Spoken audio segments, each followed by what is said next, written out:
സ്ഫോടനത്തിന്റെ മുഖ്യ ആസൂത്രകരായ മുസാവിർ ഹുസൈൻ ഷാസിബ്, അബ്ദുൾ മദീൻ താഹ എന്നിവരാണ് അറസ്റ്റിലായത്. കൊൽക്കത്തയിൽ വ്യാജ പേരിൽ ഒളിവിൽ കഴിയുകയായിരുന്നു ഇരുവരും. കർണാടകയിലെ തീർത്ഥഹള്ളി സ്വദേശികളായ പ്രതികൾ ശിവമോഗ IS മൊഡ്യൂൾ കേസുമായി ബന്ധമുള്ളവരാണ്. മുസാഫിർ ഹുസൈൻ ഷാസിബാണ് കഫേയിൽ സ്ഫോടക വസ്തു വെച്ചത്.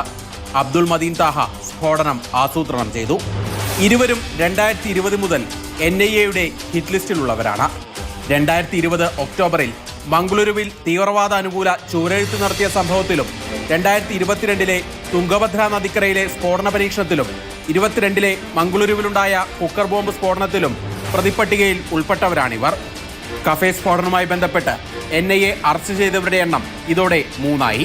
കഫേയിൽ സ്ഫോടക വസ്തു വെച്ച ശേഷം മുസാവിർ ഹുസൈൻ ഷാസിബിന് താൽക്കാലിക താമസവും പിന്നീട് നഗരം വിടാനുള്ള സൗകര്യവുമൊരുക്കിയ ചിക്കമഗളൂരു സ്വദേശി മുസമ്മിൽ ഷെരീഫിനെ നേരത്തെ അറസ്റ്റ് ചെയ്തിരുന്നു.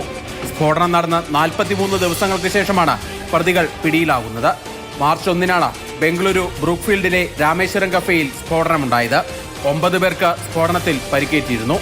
ആദ്യഘട്ടത്തിൽ കർണാടക പോലീസ് അന്വേഷിച്ച കേസ് മാർച്ച് 3 ദേശീയ അന്വേഷണ ഏജൻസി ഏറ്റെടുക്കുകയായിരുന്നു. തുടർന്ന് കർണാടകത്തിലും തമിഴ്നാട്ടിലും ഉത്തർപ്രദേശിലും ഉൾപ്പെടെ NIA പരിശോധനകൾ നടത്തിയിരുന്നു. മാതൃഭൂമി ന്യൂസ്, ബംഗളൂരു.